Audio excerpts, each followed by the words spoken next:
បាទជំរាបសួរអ្នកនរគ្នាខ្ញុំស្រនហើយជាមួយរិទ្ធពួកយើងមកពីសាលាស៊ីហ្វា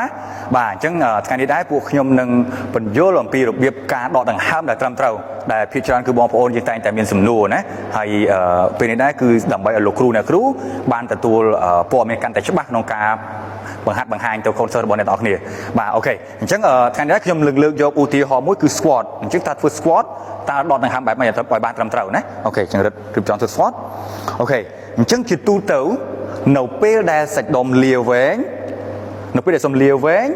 ឬក៏ភាសាបច្ចេកទេសយើងហៅថា eccentric អញ្ចឹងគឺយើងដកដង្ហើមចូលអញ្ចឹងនៅការធ្វើ squat គឺនៅពេលដែល eccentric គឺនៅពេលដែលយើងទម្លាក់ខ្លួនចុះអូខេរត់ទម្លាក់ខ្លួនចុះបាទនេះគឺយើងត្រូវដកដង្ហើមចូលពីព្រោះសាច់ដុំយើងលាវែងអូខេហើយនៅពេលដែលសាច់ដុំរួញខ្លី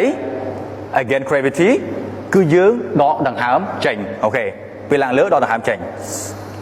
អូខេអញ្ចឹងម្ដងទៀតនៅពេលដែលសាច់ដុំលាវែងឬមួយក៏នៅពេលដែលយើងបន្ធូរគឺយើងដកដង្ហើមចូលដកដង្ហើមចូលនៅពេលដែលសាច់ដុំរួញខ្លីឬមួយក៏នៅពេលដែលយើងប្រើបន្ទុកធ្ងន់គឺយើងដកដង្ហើមចេញអូខេអញ្ចឹងនេះគឺជាការដកដង្ហើមមួយសម្រាប់ការហាត់ទៅលើទម្ងន់ទៅលើសាច់ដុំ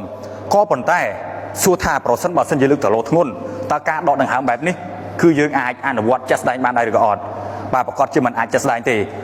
យើងសម័យមើលថាយើងលើកគីឡូធ្ងន់មែនទែនហើយយើងទម្លាក់ចុះដកដង្ហើមចូលដកដង្ហើមចេញអញ្ចឹងយើងមិនមែនការហាត់យូហ្គាទេឬក៏មិនមែនហាត់ថៃជីទេគឺយើងហាត់ទៅលោធ្ងន់អញ្ចឹងហើយការដកដង្ហើមបែបនេះគឺមិនប្រកាសថាអាចអនុវត្តបានគ្រប់កលៈទេសៈទេណាក៏ប៉ុន្តែអ្វីដែលត្រឹមត្រូវគឺអ្នកទាំងអស់គ្នាត្រូវធ្វើយ៉ាងណាឲ្យខរបស់អ្នកទាំងអស់គ្នា engage ក្នុងអំឡុងពេលដែលអ្នកធ្វើចលនាអូខេចឹងបានន័យថាយើងអាចទប់ហើយយើងដកដង្ហើមតិចតិចសម្រាប់គីឡូស្រាលប៉ុន្តែប្រសិនបើការលើកគីឡូធ្ងន់តែជាយើងអាចដកដង្ហើមចូលបានតែនៅពេលដែលយើងខំប្រឹងខ្លាំងគឺយើងអាចបិទដង្ហើមបន្តិចក្នុងការដើម្បីឲ្យរក្សា